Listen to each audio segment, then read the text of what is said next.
Hi, and welcome to Tai Chi for Arthritis. During this class, we're going to learn the warm-up movements.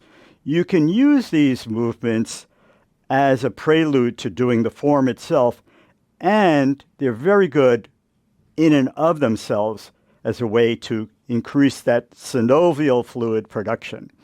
So this goes from top to bottom, starting with neck joint, shoulder, spine, hips, knees, and feet and ankles. So following me, hands are down, looking down, and following the hand movement, breathing in, bring the hands up, turn the palms facing you, chin tucked in slightly, and gently push the head back. And going down, breathe out. Again, following the hands, this is kind of a nodding movement for the head and neck. Coming up, breathing in, and breathe out. And one more time. And it's very important to be very gentle with these movements. Don't do anything that's going to cause pain. And our lateral movement for the head and neck. Let the arms and hands float up, one floating down. Turn the palm towards you. And keeping in mind the neck is what's involved here. Slowly move out to the side, following your hand with your eyes. Breathing in, come back to the center, and breathe out. Change to the other side. And breathe in, opening. We only want to open about 70% of your full range of motion. And again, you can increase this when you get used to the movement as long as there's no pain. And breathing out. Each of these movements we do traditionally 3 times. You can do them more if you like. And one more time. Relax, breathing in. Remember that lower abdominal breathing. Relax.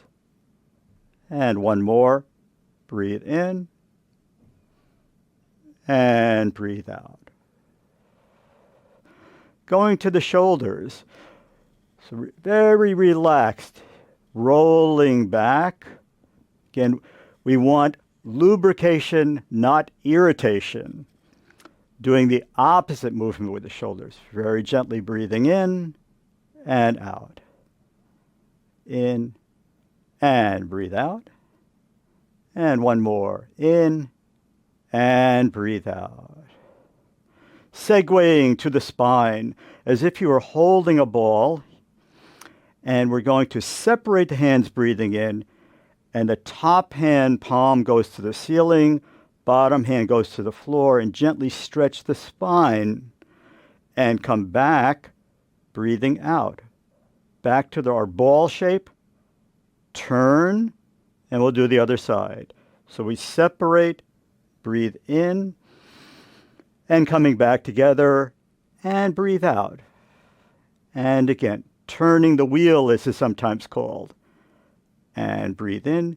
This is about the spine, not the arms. So hands and arms pretty relaxed. Spine creating more space between the vertebrae. And one more set.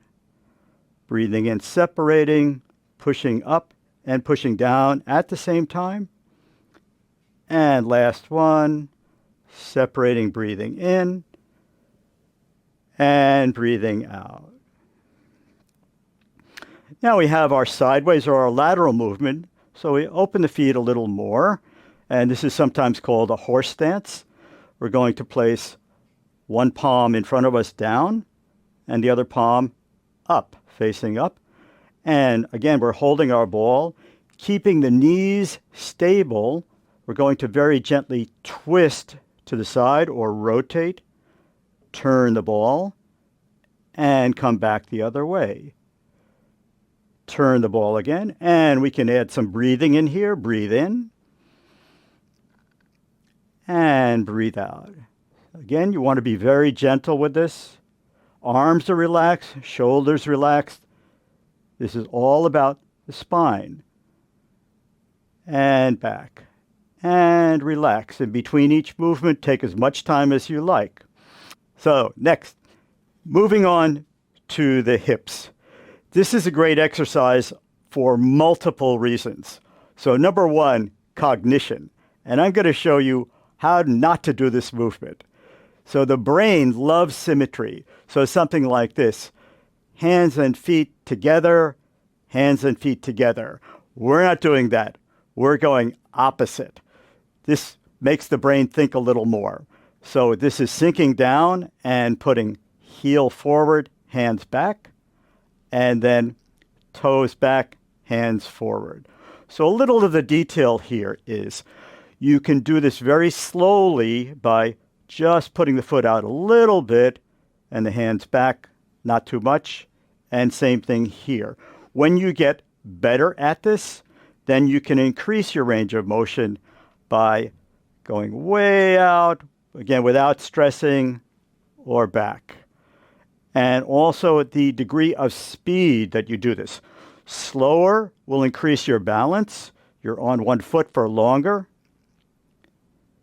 And same thing going back. Now, if you have a lot of problem with the balance, that's no problem. Just grab hold of a chair and you do this with one hand. And I like to even recommend one finger is oftentimes adequate support, but you'll figure that out for yourself. So going forward and back with support, either holding on or using the one finger method. Both are good. Now, our lateral hip movement is the hands are pushing one way and the foot extending the opposite way. So starting from here, sink down.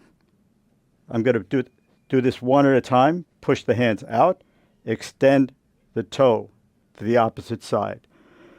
Now, the way we do it is both simultaneously, sinking down and push out and extend the toes and back.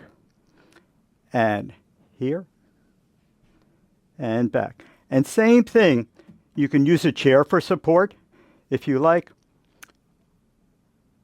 so, with one hand. There's always a way to do the movements according to your ability. Next, knees. So this is probably can be the most challenging of all, but again, by doing it incrementally, we make it right for you. So knee movement is to sink down on one foot and extend the toes a little forward, tapping, and punch with the opposite fist and come back. And incrementally, if you're comfortable with that, you can lift the knee a little higher, tap, and back. And I'm not putting any weight on the front foot. I call it putting your toe into the bathtub. And you can go even higher if you like. Punch and come back. Our second knee movement is very good for learning how to shift the weight properly. So again, sinking down on one foot, and we extend the heel with no weight, then shift the weight forward and punch with the opposite fist and come back. In Tai Chi, we like to step with no weight before committing and then shift. And that aids in better balance also. Again, each of these movements is usually done 3 times on each side. And we'll do one more. And step, shift, punch, and back, and relax. And finally, moving on down to the feet. So you can hold on if you like. In fact, I recommend holding on for our second movement. But the first one is heel and toe, heel, toe, heel, toe, flex, and point. Other side, same thing. You can hold on, heel, toe, heel. Very gentle. We're not trying to overstretch. And our second movement, and I do recommend that everybody hold on for this one for safety. And this is an inversion and eversion. So the outside edge of the foot, inside edge. Very little pressure, just a little bit of a stretch. And the other foot, same thing. Inversion eversion. In, out,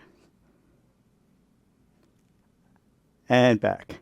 And that's our whole series of warm-ups. And I recommend that you do this anytime before you practice the form to get all the joints well lubricated. And we'll see you at the next class.